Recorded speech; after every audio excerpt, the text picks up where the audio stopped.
துடுப்பாட்டத்திலே அதிரடி காட்டிய இந்திய அணி மொத்தமாக 253 ஓட்டங்களை பெற்றது. சஞ்சு சாம்சன் இங்கிலாந்துடைய பந்து வீச்சாளர்களை கிழித்து தொங்க விட்டார். சேட்டா தான். இந்த 253 ஓட்டங்களோடு சர்வதேச T20 போட்டிகளிலே இந்திய அணி 7வது முறையாக 250 ஓட்டங்களை கடந்திருக்கிறது. T20 உலகக்கிண்ண போட்டிகளிலே இந்திய அணி தரவரிசையிலே 2வது மற்றும் 4வது இடத்திலே 250க்கும் மேற்பட்ட ஓட்டங்களை பெற்று இருக்கிறது. அதுவும் இந்த வருடம் சிம்பாப்வேக்கு எதிராக நடைபெற்ற போட்டியிலே 256 ஓட்டங்களும், இன்று நடைபெற்ற இங்கிலாந்துக்கு எதிரான போட்டியிலே 253 ஓட்டங்களுமாக மொத்தமாக 2வது மற்றும் 4வது இடத்தை தக்க வைத்திருக்கிறார்கள். முதலாவது இடம் யார் என்றால் தீவுக்காரன் தான்.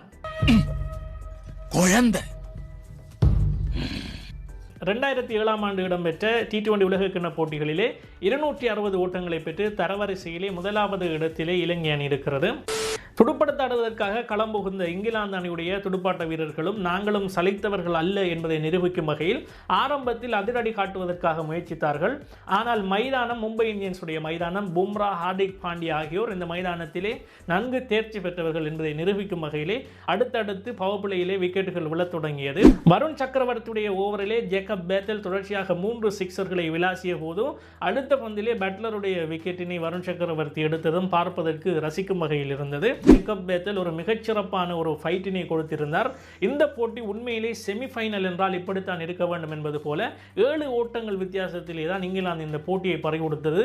246 ஓட்டங்களை விரசியிருந்தார்கள். ஜேக்கப் பேத்தல் தனி ஆளாக நின்று அணிக்காக போராடி இந்த ஓட்டங்களை பெற்றிருந்தார்.